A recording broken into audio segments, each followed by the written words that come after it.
सबसे पहले डिस्प्लेसमेंट जो है वो हमारे नोड पॉइंट ऑफ व्यू से जो है वो shortcut definition change in position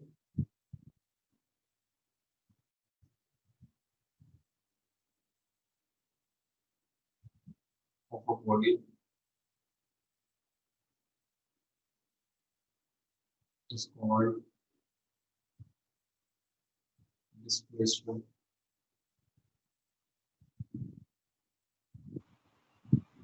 या शॉर्टेस्ट डिस्टेंस भी कहा जाता है shortest distance covered by body सिर्फ इतना काफी नहीं होता इसके फौरन बाद आप लोगों जो है इसको ग्राफ प्लॉट करना होता है यहाँ पे हमको ये पोजीशन ले लेते हैं किसी ऑब्जेक्ट की और पोजीशन शो करने के लिए उसका पोजीशन वेक्टर r1 का नाम दे देते हैं यहाँ पे कोई बी पोजीशन इसका पोजीशन वेक्टर शो करने के लिए मैं इसे r2 का नाम दे अब हमारे पास दो मेथड है बॉडी ए से बी तक किस तरह से आती है क्या बॉडी ए से बी तक आने के लिए कोई रैंडम पाथ चूज करती है अपनी मर्जी का तो इस पाथ की जो लेंथ होगी उसे हम डिस्टेंस कहेंगे मैं ये भी लिख देता हूं length of path is called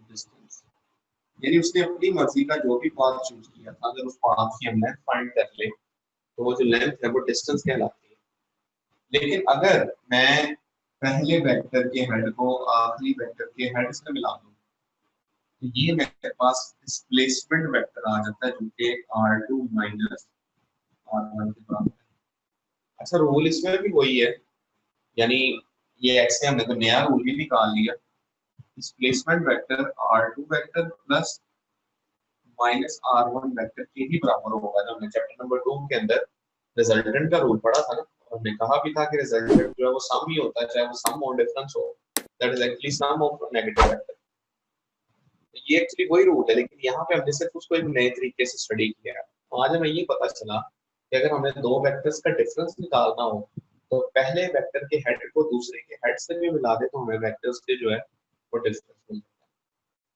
है अच्छा डिस्टेंस हो या डिस्प्लेसमेंट हो दोनों का जो यूनिट है वो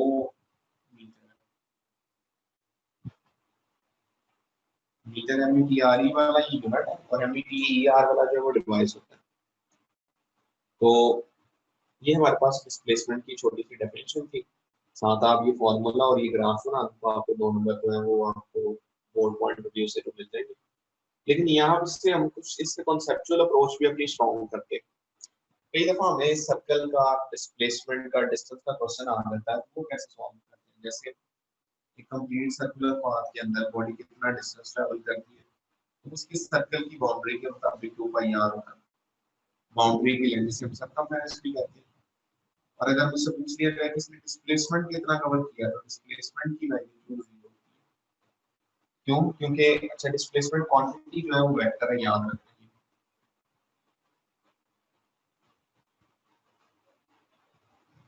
मैं यहाँ पे जब भी ये d लिख रहा हूँ उसके वेक्टर के बगैर इसका मतलब है ये उसकी मैग्नीट्यूड है अच्छा इसकी मैग्नीट्यूड 0 होती है क्योंकि जब भी इनिशियल और फाइनल पोजीशन सेम होंगे तो बॉडी को डिस्प्लेसमेंट कवर नहीं करती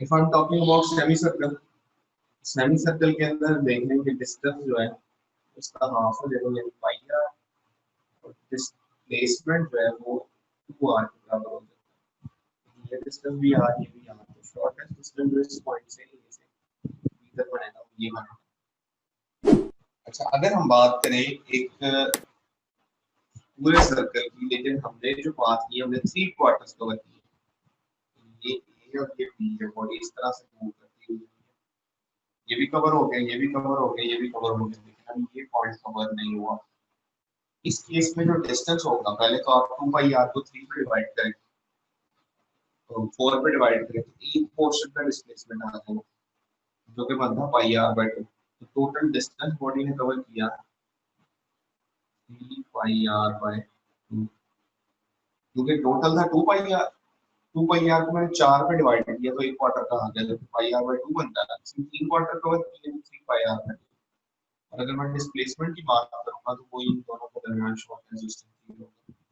अब ये वाली साइड भी आर है, ये भी आर है, और इन दोनों के दरमियान एंगल 90 है। पाइथागोरस थ्योरम लगा के मैं यहाँ से इसका हाइपोटेनस निकालूंगा, that will be square root 2 of. इस तरह का कोई भी क्वेश्चन आए आपने बस ये माइंड में अपने बात रखनी है कि जब भी हम डिस्टेंस की बात करेंगे तो डिस्टेंस जो है वो पूरे पाथ की लेंथ होगी, और जब भी मैं डिस्प्लेसमेंट की बात करूंगा तो डिस्प्लेसमेंट जो है वो स्ट्रेट या शॉर्टेस्ट डिस्टेंस होता है, दो पॉइंट्स को एक स्ट्रेट लाइन में मिला दें, वो जो डिस्टेंस कवर करता है डिस्प्लेसमेंट। आगे चलते हैं जी वेलोसिटी की तरफ।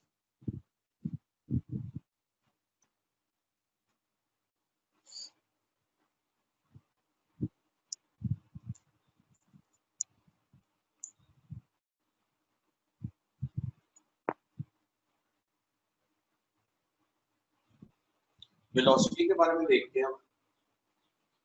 तो वैसे तो वेलोसिटी की काफी टाइप्स है, लेकिन मैं बेसिक डेफिनेशन से शुरू कर रहा हूँ।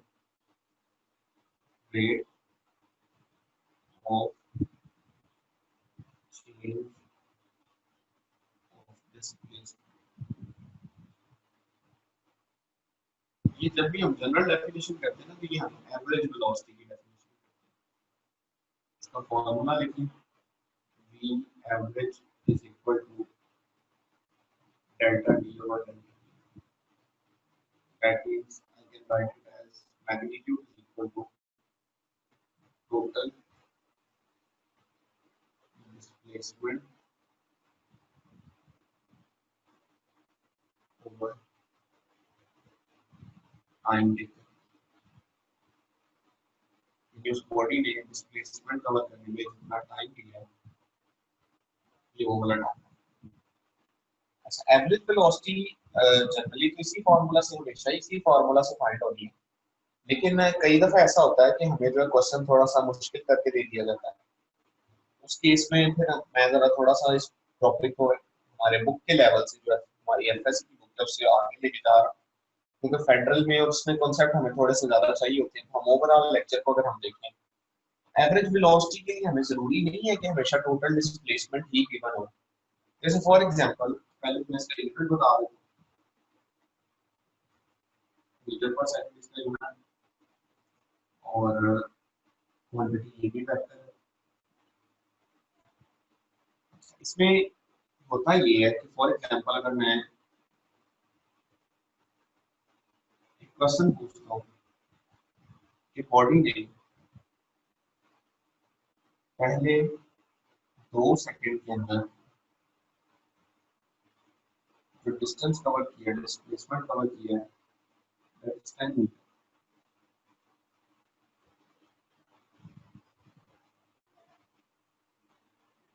या उसकी जो वेलोसिटी थी पहले 2 सेकंड के अंदर, वो वेलोसिटी 5 मीटर पर सेकंड।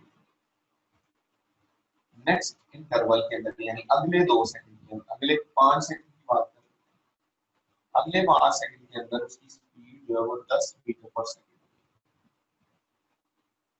और उससे अगले 6 सेकंड के अंदर उसकी जो स्पीड है वो 20 मीटर पर सेकंड। वैसे मैंने अपनी अंदाजे से कुछ स्टैटिस्टिक्स मैंने देखी।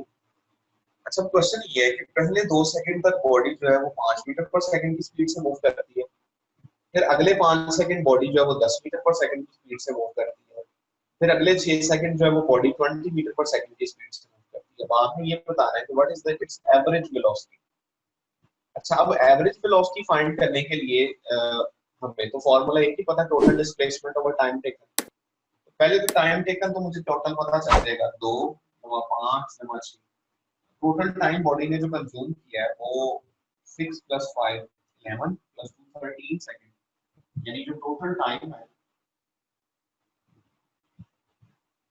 वो 13 सेकंड आ गया। अब क्वेश्चन ये राइज होता है कि टोटल डिस्प्लेसमेंट कितना इसने कवर किया। टोटल डिस्प्लेसमेंट निकालने के लिए मेरे पास formula s is equal to vt मौजूद है। s is equal to vt से अगर मैं देखूं तो जब भी मैं वेलोसिटी को टाइम से मल्टीप्लाई करता हूं तो उसका डिस्टेंस या डिस्प्लेसमेंट आ जाता है। डिस्टेंस या डिस्प्लेसमेंट इसलिए कह रहा हूं क्योंकि यहाँ पे जो बॉडी है वो हमें टोटल वेलोसिटी फाइंड करने के लिए डिस्प्लेसमेंट चाहिए और स्पीड फाइंड करने के लिए डिस्टेंस चाहिए।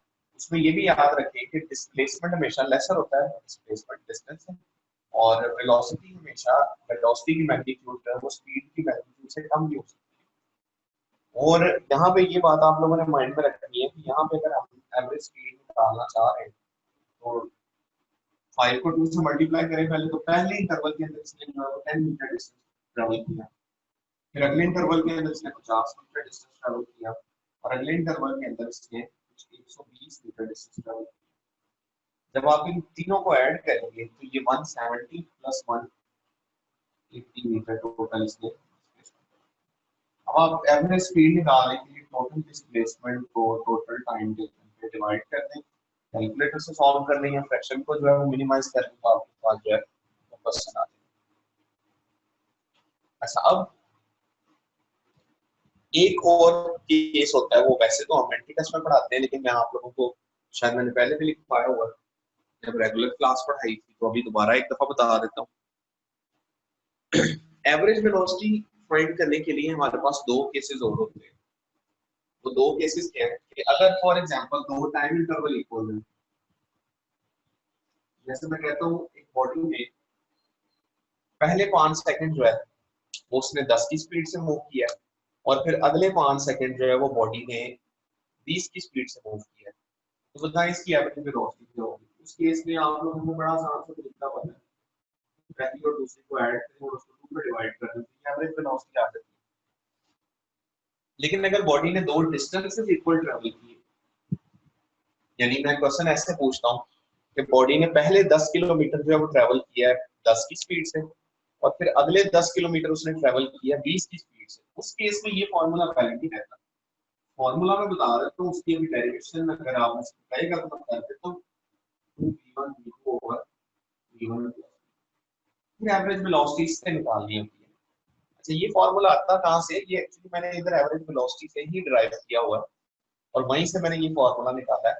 इसमें हम जो है वो डिस्टेंस को सेम ले लेते हैं, एस कह लेते हैं और फिर टोटल डिस्प्लेसमेंट का फॉर्मूला लिख के टाइम टेकन उसको डिवाइड करते हैं तो हमारे पास ये इक्वेशन बनती है। ये दो केसेस आप लोगों को याद रखने हैं क्योंकि एफएससी का लेक्चर है, मैं अभी इसी हद तक रखता हूँ। इसके एग्जांपल्स और न्यूमेरिकल्स जो है वो एंटीटेस्ट के लेक्चर के अंदर हम इसको डिटेल में डिस्कस करते होते हैं।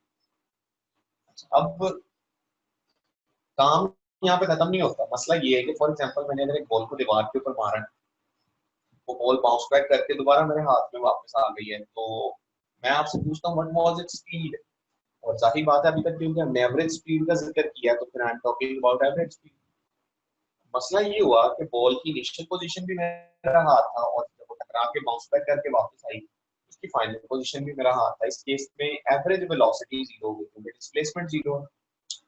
इसका मतलब ये हुआ कि एवरेज वेलोसिटी हर जगह पे जो वो यूजफुल नहीं है। यहाँ पे अगर स्पीड फाइंड करनी है तो फिर मुझे इंस्टेंटेनियस का कॉन्सेप्ट यूज करना पड़ता है और इंस्टेंटेनियस का मतलब ये होता है this is the value of delta t over delta d for a limit that delta t approaches to zero. क्योंकि delta t approaches to zero का मतलब है we are finding the speed या velocity for a very small interval of time. किसी बहुत छोटे interval of time के लिए मैं फाइंड करना चाह रहा हूँ, उसके लिए मुझे टाइम स्पैन जो है बहुत कम करना पड़ता है, यानी उस लम्हे में उसकी स्पीड क्या है। आम जुबान में समझाऊं तो जैसे मैं आपको एक बाहर से भेजता हूँ कि जाओ बच्चे अफ्तारी के टाइम पे पकौड़े लेके आओ, तो आप जा रहे, मैंने कहा रास्ते में जब आप लोग दुकान के बिल्कुल करीब थे तो आपकी बाइक की स्पीड क्या थी, गाड़ी की स्पीड क्या थी। तो जब मैंने एक इंटरवल डिफाइन कर दिया when you are at that point at that time interval your speed was, तो इसका मतलब I am talking about a specific time interval. उसके लिए जो स्पीड होती है वो इंस्टेंटेनियस वेलोसिटी कहलाती है। अच्छा, इसमें और भी कॉन्सेप्ट है हमारे पास, यानी स्पीड की सिर्फ दो टाइप्स हैं हमारी बुक में, तो ये लिखी हुई है कि वेलोसिटी जो है या तो एवरेज वेलोसिटी हो सकती है या फिर वेलोसिटी जो है वो इंस्टेंटेनियस वेलोसिटी हो सकती है। लेकिन इसके अलावा एक बड़ा इंपॉर्टेंट जो कॉन्सेप्ट हमारी बुक में नहीं लिखा हुआ वो रिलेटिव वेलोसिटी कल मैंने उसका थोड़ा सा जो है वो एक कॉन्सेप्ट आप लोगों को बताया था, रिलेटिव वेलोसिटी जो है that is according to different frame of references.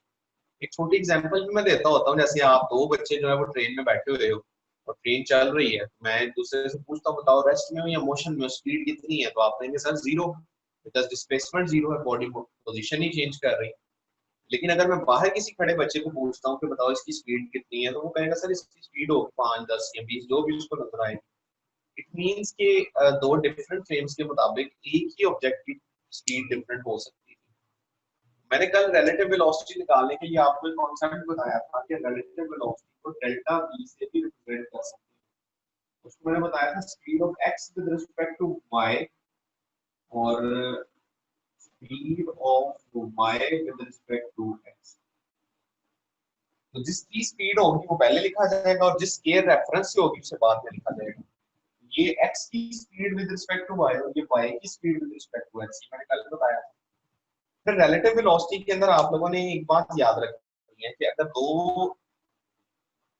Objects same direction में मूव कर रहे हैं, तो जब हम इनकी रिलेटिव वेलोसिटी निकालेंगे तो इनकी रिलेटिव वेलोसिटी जो है निकालने के लिए ये दोनों की वेलोसिटी माइनस होती है। अब डिपेंड करता है व्हाट यू आर फाइंडिंग, आप v2 की v1 के लिहाज से फाइंड कर रहे हैं या v1 की v2 के हिसाब से, उस हिसाब से v1 माइनस v2 या v1 माइनस v2 लिखूंगा। और दूसरी बात ये कि डेल्टा v एक्चुअली उस फॉर्मूला से भी इसकी मैग्नीट्यूड निकाली जाती है तो हमने पढ़ा था, v1 का स्क्वायर प्लस v2 का square minus 2v1 v2 cos theta. cos theta explain करता है the angle between v1 and v2, और अगर दोनों की डायरेक्शन ऑपोजिट हो, ऑपोजिट डायरेक्शन के अंदर रिलेटिव वेलोसिटी निकालने के लिए हम इन दोनों की स्पीड को सिंपली ऐड भी कर देते हैं। ये वही वेक्टर के रिजल्टेंट का फॉर्मूला है, लेकिन सबट्रैक्शन के रिस्पेक्ट से। वहां पे अगर ऐड हो रहे हो तो प्लस आता है, अगर सबट्रैक्ट हो रहे हो तो फिर साइन जो है वो माइनस का आता होता है। ये फॉर्मूला क्योंकि इंपॉर्टेंट है, मैं इसको थोड़ा सा जूम करके लिख देता हूँ, आप लोग भी नोट कर लें। कि जो रिलेटिव स्पीड होती है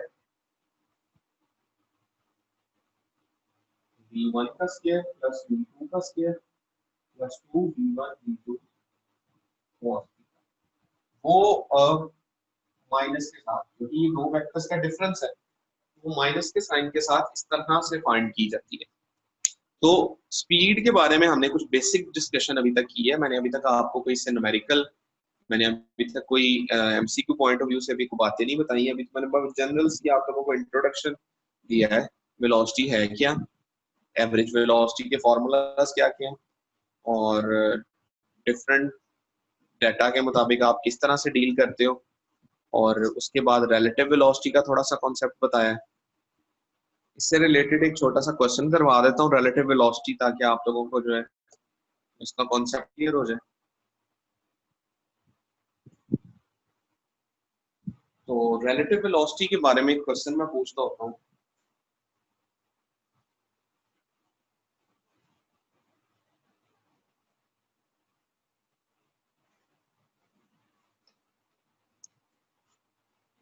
है इसकी टोटल 100 मीटर, ट्रेन जो है 10 मीटर पर सेकंड की स्पीड से मूव कर रही है। एक बर्ड जो है उसको फेस करता हुआ आता है इस डायरेक्शन में, जिसकी स्पीड 5 मीटर पर सेकंड, फायर की बजाय 10 की बजाय कैलकुलेशन नाम है। आपने बताना है कि कितने टाइम इंटरवल के अंदर जो है वो ट्रेन को क्रॉस कर देगा। दोबारा सुन ले क्वेश्चन। ट्रेन, छोटी सी ट्रेन हमने ली, 100 मीटर की ट्रेन, 100 मीटर की ट्रेन है जो कि ईस्ट की तरफ जा रही है 10 मीटर पर सेकंड की स्पीड से, और एक बर्ड ने जब उसे फेस किया, यानी जब उसको क्रॉस करने लगा है, तो 10 मीटर पर सेकंड उसकी स्पीड थी, while its direction of motion was towards west. How much time it will take to cross the train? Equation होती है s equal to dt। Generally आप यहाँ पे जो है ना वो एवरेज स्पीड यूज करते हो। जैसे मैं कहता हूँ एक बॉडी जो है started from rest and attained the speed, यानी v1 जो उसकी 0 थी and attained the speed 50 meter पर सेकंड in time 2 सेकंड। इसने कितना डिस्टेंस ट्रेवल किया होगा? तो फिर मुझे यहाँ पे एवरेज स्पीड लेनी पड़ती है, यानी मैं उसको v1 और v2 को ऐड करके 2 पे डिवाइड करूंगा और फिर उसको t से मल्टीप्लाई करूंगा, तो फिर मुझे जो है वो डिस्टेंस मिलेगा। तो generally s is equal to vt में हम v जो है वो एवरेज स्पीड लेते हैं, लेकिन इस केस के अंदर हम एवरेज स्पीड नहीं लेंगे। इस केस के अंदर जो है वो हम रिलेटिव, तो दो मोशन है और एंटी पैरेलल यानी ऑपोजिट डायरेक्शन में है, तो इस केस में मैंने आपको बताया है कि जब ऑपोजिट डायरेक्शन में ऑब्जेक्ट मूव कर रहे होते हैं तो उनकी स्पीड्स ऐड हो जाती है। तो इस केस में जब मैं t निकालना चाहूंगा तो s over v relative, total distance उसने 100 मीटर कवर करना है और स्पीड्स क्योंकि दोनों डिफरेंट ऑपोजिट डायरेक्शन में है तो ऐड हो जाएगी, दैट विल बिकम 20 मीटर पर सेकंड। इसको सॉल्व करेंगे तो answer will be 5 second. 5 second में जो वो परिंदा क्रॉस कर जाएगा। हाँ, लेकिन अगर डायरेक्शन जो है वो इसी तरफ होती है, यानी परिंदा इस तरफ से आ रहा होता, फिर मैं रिलेटिव स्पीड निकालने के लिए इन दोनों का डिफरेंस लेता, यानी दोनों की स्पीड रिलेटिव जीरो थी और वो कभी भी उसको क्रॉस ना कर पाता। तो फिर परिंदे की स्पीड जब तक 10 से एक्सीड नहीं करेगी, परिंदा कभी भी ट्रेन को क्रॉस नहीं कर सकेगा। ये रिलेटिव वेलोसिटी का मैंने आपको एक कॉन्सेप्ट थोड़ा सा बता दिया। आगे चलें तो एक्सेलरेशन का एक छोटा सा कॉन्सेप्ट सिखा देता हूँ। वैसे तो एक्सेलरेशन भी एक बड़ा लंबा टॉपिक है, उसमें gravitational acceleration, variable acceleration, increasing acceleration, decreasing acceleration, negative acceleration, ये सारी चीजें। तो कोशिश करते हैं हम जरा जितना मैक्सिमम इसको डिस्कस कर सकते हैं करते हैं, क्योंकि हमारा लेक्चर ये जो है वो अगर यूट्यूब पे जाता है तो ये तकरीबन सारी दुनिया सुनेगी, इतने लोग भी मैक्सिमम, कई फॉरेनर भी सुनते हैं, ताकि कुछ थोड़ा बहुत डाटा हम इसका लेवल अप करें, अपनी सिर्फ पीटीबी की बुक तक ना रहे, इसलिए इसको मैं थोड़ा सा एक्सप्लेन करूंगा एक्सेलरेशन।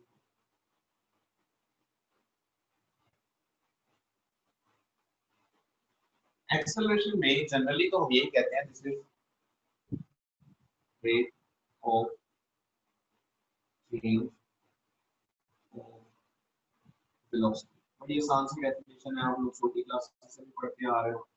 और एक्सेलरेशन को डिफाइन किया जाता है जैसे delta v over delta t लिखा जाता है वेक्टर साइन के साथ, मतलब मैग्नीट्यूड की बात आती है तो एवरेज एक्सेलरेशन बराबर होता है v2 minus v1 over delta t। ये एवरेज एक्सेलरेशन का फार्मूला होता है।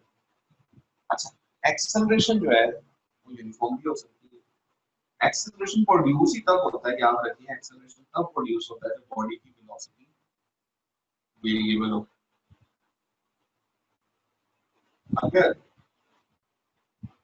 बॉडी की वेलोसिटी यूनिफॉर्म होगी, इसका मतलब होता है बॉडी के ऊपर कोई फोर्स नहीं लग रही, और जब बॉडी के ऊपर कोई फोर्स नहीं लगती तो बॉडी एक्सेलरेट भी नहीं करती। इस तरह ऐसे कहते हैं, यानी वेरिएशन कितनी है स्पीड के अंदर टाइम के रिस्पेक्ट से। अच्छा, अब यहाँ से एक इम्पोर्टेंट पॉइंट, ये पहले जो यूनिट वगैरह मीटर पर सेकंड के इसका यूनिट है, वेक्टर क्वांटिटी।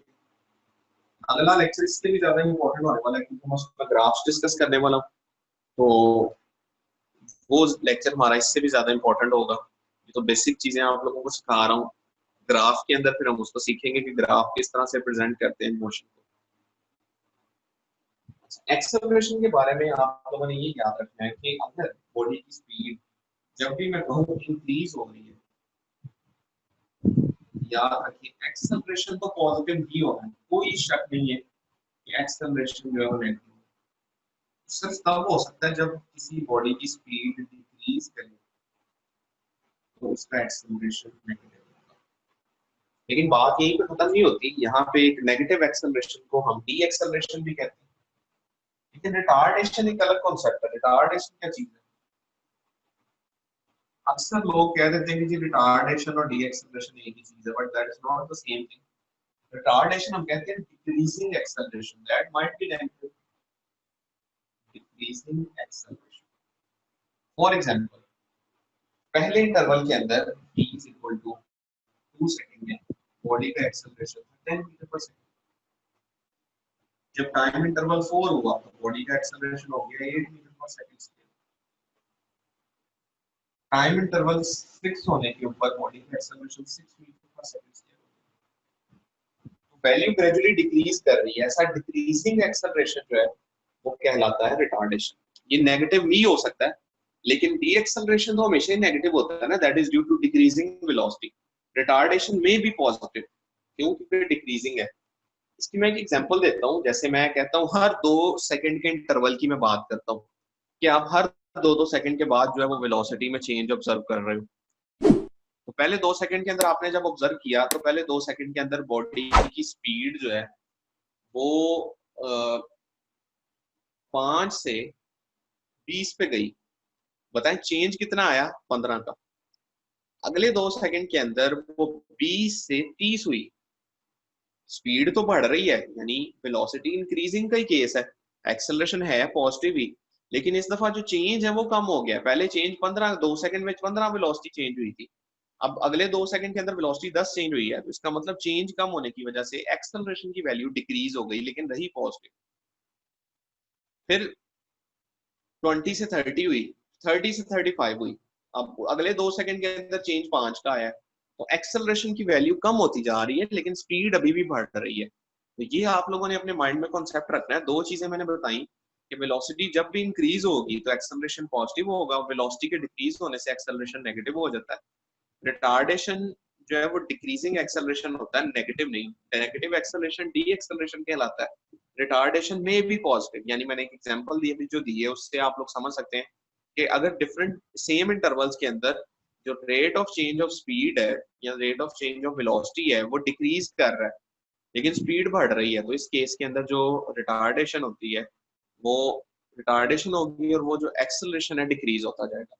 ये नेगेटिव भी हो सकता है, यानी अगले इंटरवल के अंदर ऐसा भी पॉसिबल है 30 से 35 हुई, तो 35 से 33 भी हो सकती है, यानी स्पीड कम भी हो सकती है, उसे भी retardation, but it may be positive. ये बात आप लोगों ने अपने माइंड में रखी। फिर दूसरा एक कॉन्सेप्ट होता है एक्सेलरेशन का, ग्रेविटेशनल एक्सेलरेशन, जो बड़ा इंपॉर्टेंट है यहाँ पे डिस्कस करना।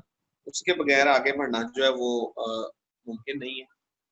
ग्रेविटेशनल एक्सेलरेशन मैं जब भी समझाता हूँ तो मैं एक फ्री फॉल के केस में समझाता हूँ, और एक्सेलरेशन समझना भी उसी से एक्चुअली पॉसिबल है। एक बॉल है जो फ्रीली फॉल कर रहा है, फ्रीली फॉल में मैं हमेशा कह देता हूँ कि इनिशियल वेलोसिटी 0 ले लो। अगर मैं इनिशियल वेलोसिटी 0 कंसीडर कर लेता हूँ तो एक्सेलरेशन का मतलब ये है कि हर 1 सेकंड के बाद बॉडी की वेलोसिटी में जो चेंज आता है वो 10 मीटर पर सेकंड का आना है, एग्जैक्टली 9.8 मीटर पर सेकंड, बट अप्रोक्सीमेटली 10 मीटर पर सेकंड। मैं 10 से इसलिए समझाता हूँ बच्चों को जरा समझने में आसानी हो जाती है, वरना एक्चुअल वैल्यू तो आप सबको पता है 9.8 है। इनिशियली जब मैंने उसको गिरा, चेंज दो तरह का हो सकता है, चेंज पॉजिटिव भी हो सकता है, चेंज नेगेटिव भी हो सकता है। यानी मैं ये कहता हूँ कि बॉडी जो है वो जब अपवर्ड हायर लेवल से लो की तरफ आती है तो उसकी स्पीड बढ़ती है, चेंज पॉजिटिव होगा। लेकिन अगर मैं उसको अपवर्ड थ्रो करता हूँ तो फिर चेंज नेगेटिव होता है, स्पीड हर 1 सेकंड के बाद 10 मीटर पर सेकंड कम होगी। जैसे मैं आपसे पूछता हूँ कि मैंने एक बॉडी को फॉल करवाया, इनिशियली उसकी स्पीड 0 थी, बताएं जी वो 5 सेकंड के अंदर जाके जमीन को स्ट्राइक कर गई, हिट कर गई, just before striking to the ground उसकी स्पीड क्या होगी? तो आपने वही कॉन्सेप्ट यूज करना है, हर 1 सेकंड में उसकी स्पीड ने 10 मीटर पर सेकंड बढ़ना है। तो 5 मीटर में अगर वो 5 सेकंड में स्ट्राइक कर रहा है तो हर 1 सेकंड में 10 बढ़ते बढ़ते उसकी just before striking to the ground speed 50 meter पर सेकंड होगी। ये एक्सेलरेशन है, यानी उसकी स्पीड ने कैसे चेंज होना है, किस रेशो में चेंज होना है, ये समझना एक्सेलरेशन कहलाता है। अच्छा, फिर इसमें आप लोगों ने ये भी बात याद रखनी है, जब मैं अपवर्ड थ्रो करता हूं तो मैं क्वेश्चन ऐसे भी पूछ सकता हूं कि मैं body is thrown upward with a speed 60 metre पर second, in how much time it will reach to its maximum height, कितनी देर में वो अपनी हाईएस्ट पोजीशन पे पहुंच जाएगा। और इसमें आपको पता है हाईएस्ट पोजीशन वही होती है जहां पे जाके बॉडी की स्पीड फिर से क्या हो जाती है? 0। तो जब मैंने उसको अपवर्ड थ्रो किया तो उसकी इनिशियली स्पीड 60 थी, हर 1 सेकंड के बाद 10 चेंज होनी है, लेकिन इस दफा कम होगी 10। तो 1 सेकंड बाद 50 हो गई, 2 सेकंड बाद 40, 3 सेकंड बाद 30, 4 सेकंड बाद 20, 5 सेकंड बाद 10 और 6 सेकंड बाद 0। यही वो हाईएस्ट पॉइंट है, बॉडी अब इससे ऊपर नहीं जा सकती क्योंकि उसने अपनी तमाम वेलोसिटी लूज कर दी है। तो इसका मतलब ये हुआ कि हम जब एक्सेलरेशन की बात करते हैं तो वो दोनों तरह का पॉसिबल है, यानी अपवर्ड भी जब बॉडी मूव कर रही है तो डिक्रीजिंग वेलोसिटी के साथ नेगेटिव एक्सेलरेशन, और जब बॉडी डाउनवर्ड मूव कर रही होती है तो इंक्रीजिंग वेलोसिटी के साथ पॉजिटिव एक्सेलरेशन। ऐसा एक एक्सरसाइज में शॉर्ट भी आएगा, फिर मैं उसको भी एक्सप्लेन करूंगा। हम कब एक्सेलरेशन को पॉजिटिव और कब नेगेटिव कह रहे होते हैं विद रिस्पेक्ट टू वेलोसिटी। तो बस आपने ये याद रखना है कि एक्सेलरेशन का मतलब ये है, ग्रेविटेशनल स्पेशली, कि हर एक सेकंड के बाद बॉडी की वेलोसिटी ने 10 मीटर पर सेकंड चेंज होना है। तो ये जो रिलेशन बता रहा हूँ ये वेलोसिटी टाइम का, बच्चे अक्सर इसको ना डिस्टेंस के साथ मिक्स कर जाते हैं। मैं जैसे पूछ लेता हूँ कि बॉडी ने पहले सेकंड के अंदर डिस्टेंस कितना ट्रेवल किया, तो बच्चा फौरन कहता है 10 मीटर, ये गलत होगा। डिस्टेंस का ये रिलेशन नहीं है। डिस्टेंस फाइंड करने के लिए आपको फिर कोई और equation half GT square use करनी पड़ती है, तो उसमें ये रिलेशन वैलिड नहीं है। ये सिर्फ वेलोसिटी और टाइम का रिलेशन है, यानी आपको टाइम दे दिया था जो भी, आपने उसको सिर्फ 10 से मल्टीप्लाई करके देना है, तो आपके पास जो है वो किसी इंटरवल के ऊपर, जैसे मैं कहता हूँ 10 सेकंड बाद उसकी स्पीड क्या होगी, तो 10 सेकंड बाद उसकी स्पीड जो 100 हो चुकी होती है अगर डाउनवर्ड मूव कर रही है, और अगर 100 की स्पीड से ऊपर फेंक रहे हैं तो 10 सेकंड के बाद वो 0 हो चुकी होती है। That is acceleration due to gravity, gravitational acceleration. अब ये ग्रेविटी, ये 9.8 वैल्यू सिर्फ हमारी अर्थ के लिए, जब हम किसी और प्लेनेट पे जाते हैं या सरफेस को चेंज करके हाइट पे चले जाते हैं तो ये वाली वैल्यू भी डिक्रीज हो जाती है, यानी इसमें वेरिएशन पॉसिबल है। हमारा जो ब्लड फ्लो है, हमारा जो बॉडी का सिस्टम है, ये सारा इस ग्रेविटी के ऊपर फिक्स हो गया हुआ है। जब हम किसी सर्टेन हाइट पे जाते हैं तो माइट भी पॉसिबल हम बॉडी का वो जो एक्सटर्नल ग्रेविटी कम हो जाने की वजह से हमारी बॉडी के ऊपर इफेक्ट्स आए, और प्रेशर भी क्योंकि कम हो रहा होता है हाई लेवल के ऊपर। सेम एज अगर आप किसी ऐसे प्लेनेट पे चले जाएं जहाँ पे ग्रेविटी बहुत ज्यादा, तो आप अपने जिस्म को बहुत भारी फील करोगे। हार्ट, ब्लड की सर्कुलेशन डिस्टर्ब हो जाती है, क्योंकि हार्ट जो है वो एक स्पेसिफिक वैल्यू के साथ जो है पंप कर रहा है। अगर हायर ग्रेविटी लेवल पे आप चले जाएंगे तो बॉडी का ब्लड ज्यादातर नीचे अट्रैक्ट हो जाएगा, ऊपर ब्लड जाएगा नहीं दिमाग की तरफ, उससे भी ब्लड सर्कुलेशन भी डिस्टर्ब होती है। That was acceleration due to gravity.